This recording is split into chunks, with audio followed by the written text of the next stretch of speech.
Hi friends, knife detector here. Well, guess what? My wife wanted to take a nice little trip this weekend. And when we go on trips to see things she wants to see, like Halloween decorations, pumpkin patches, and all kind of other things, she makes it a point to look around and locate antique shops on the internet if there's anything local, because she knows I love antiques, right? So we were by San Antonio, and we were driving by a small city, and she had done a search, but this place that I stopped at did not come up. I just happened to see it off the side of the road, and on the outside of the building, there was some boxes. There was a locker from a camp. There was some other items that, and then it had an open sign on it, but it didn't have a name. I didn't see a name out there in the store, but I happened to walk in, and when I walked in, I happened upon there was a gentleman, and it was clearly a store. They had mugs for sale, all types of antiques, odds and ends. There was a gentleman having a conversation with what appeared to be a friend. And I believe it's because he has such a wonderful way with customers. And his friend was buying, or the customer was buying a antique razor from him. And I happened to be looking at the Fire King coffee mugs. And I told him, I really like your Fire King coffee mugs. And he said, oh yeah, I have some there, and I collect those too. And then I heard them talking about some knives, and I walked over, and I noticed he had a plastic bin full of knives. And I inquired about the knives, and he said, yeah, I'm just taking some out. And lo and behold, he had some beauties in there. He had some nice knives. I could tell he had so many other things. And given the time, I would have probably spent an hour or two in that place just looking around, because that's my jam. I love looking in places like that. Like I said, this building didn't even appear to have a name on it. I put a pin on my Google Maps on my phone just so I can return on another day. And he said, I can go ahead and take a look at the knives in there, but not to cut myself. He said, don't cut yourself. And I told him, no worries. And I've handled knives before. I have a YouTube channel, right? And I keep forgetting to carry stickers with me, guys. In any case, I found two knives that really interested me.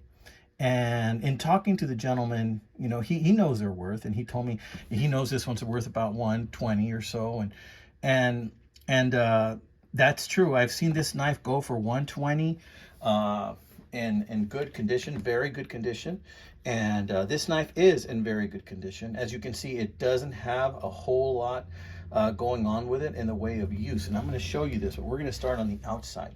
See, I'm very thankful to get this knife and this one for the price that I paid. I paid $80 for both of these knives. 80. Now, I know this knife by itself in its current condition would probably sell for 100. But he was so nice enough, and I consider this like a donation to the channel even, because he was nice enough to sell me this one for 60. And then I paid 20 for this one. So we're going to start off with the big one, guys, okay? Now, this leather sheath, as you can see, it's got a couple of little dents in it. Here's a little cut and stuff. All of that, I'm thinking, is from storage, right?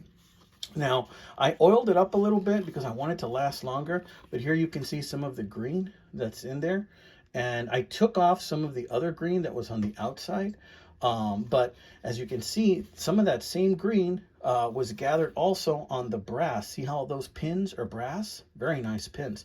And there was some green also on the knife itself, on the pommel. But look at this beauty. And I haven't done much to it. I did clean off the green. I took all that green buildup. I don't know if to call it carbon buildup. You can still see a little bit around the edges of the blade. I haven't really done a whole lot to it. I polished that off a little bit just to clean off that green for the sake of this video, so I can give you a real good look at the knife. There was some green underneath, but I also didn't really want to lose the patina. I mean, if you look at this knife that he sold me, that he wasn't kind enough to sell me for 60 bucks, it's got very, very light wear. As you can see, there are some light scratches up here, which I think are probably from maybe someone tried to clean it at some point with some fine sandpaper or a Brillo pad or something. And it's got them on both sides. Other than that, this knife is in pretty good shape. When I first got it, it was not sharp, it was dull. And that's to be expected after being in the sheath for so many years, right? Probably being jostled around a bit. But a few passes with my Easy Lap Diamond Hone brought that right back up, guys. Look at that. Look at that beauty. Now, if you look closely, it's got a couple of dings here, up here in the back, right?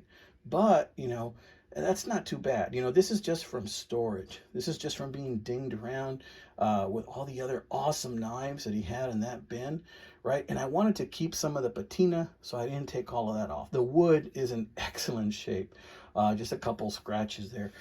I think I got an excellent deal for $60 on this knife. I think he gifted it to me almost for that price, okay?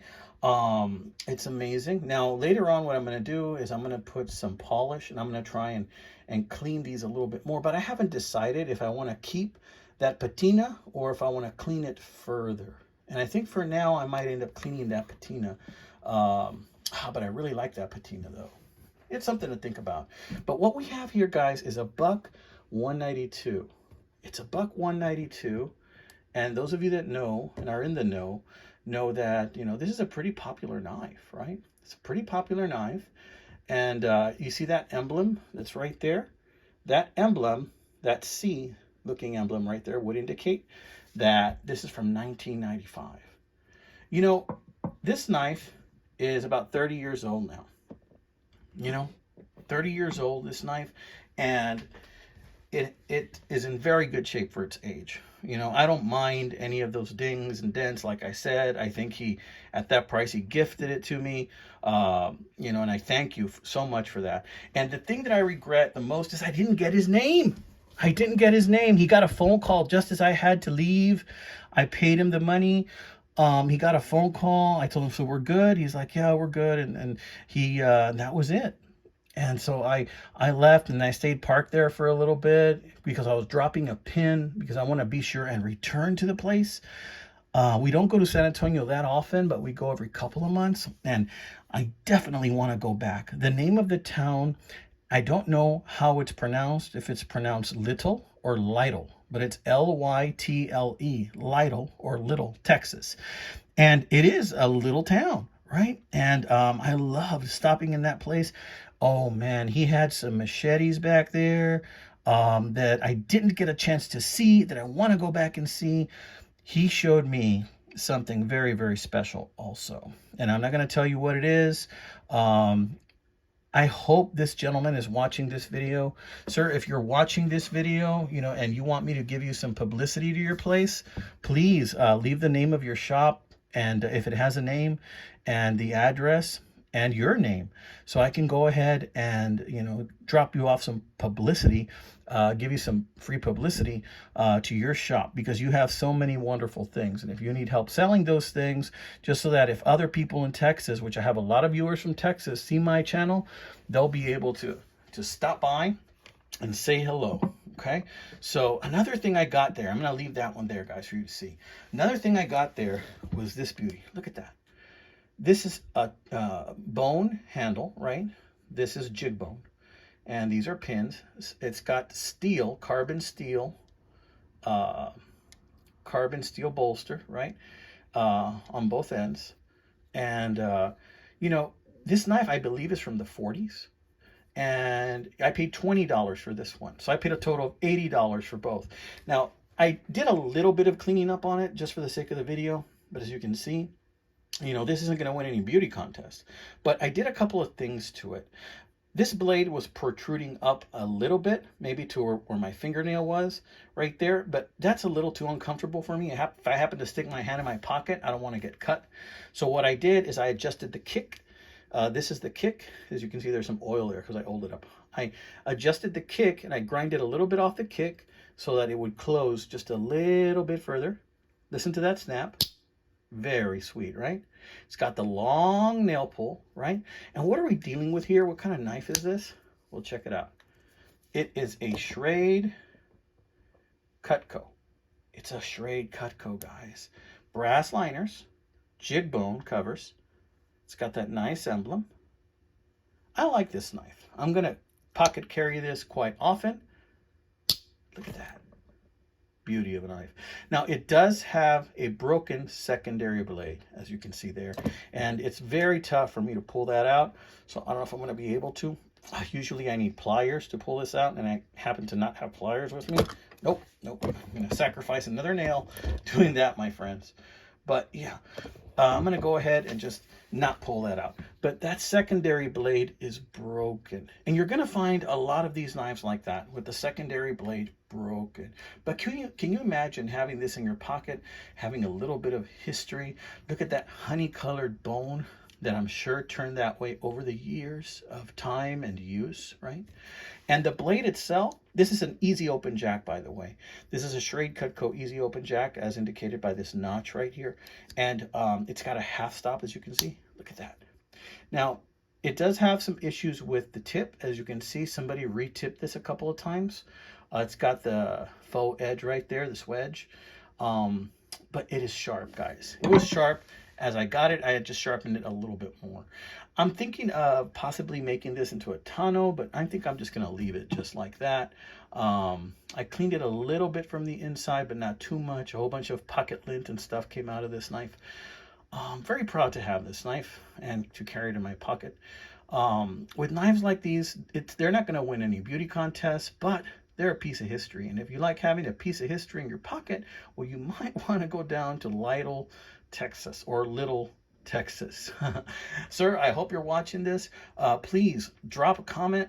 Tell me, what the name of the shop is. If you like, leave me your name as well. So maybe I can get you some business going off in there. All right? You take care. God bless. Wanted to show you these, my friends. These are out there. But one of the most precious things you can do is have that communication with your fellow knife enthusiasts. And I could tell this gentleman was a knife enthusiast. He knows a lot about knives. He's got a lot of knives in his collection.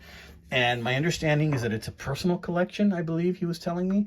I just want to say that, I plan to go back first chance that I get. This time I'm going to take some more cash with me because I saw some things I wanted to look at. I think I even saw a hatchet there. It was like a Boy Scout hatchet that I loved. I think I saw an axe head hidden somewhere in there it was like, I think he had it stuffed in next to some machetes, like where there were some papers and stuff. It's funny because in my room that I have at home, I have a couple of machetes just stuck in there, under my toolbox where the handle sticks out where I can see it, just like he has it, which is interesting. I found somebody with such similar interests, and it was a joy to make that connection. Making connections, guys, that's what this hobby is all about. All right, amigos, this has been another episode of The Knife Detector. I want you guys out there to go make those connections. Find those knives. And, sir, if you happen to see this video, please drop a comment so that I know exactly, so I can send some publicity your way. If you want to send me pictures or anything like that, I have my email address in the About section of my channel. And then we can put those up for you anytime you want. All right, you take care, amigos. God bless you. Have a wonderful, wonderful week ahead.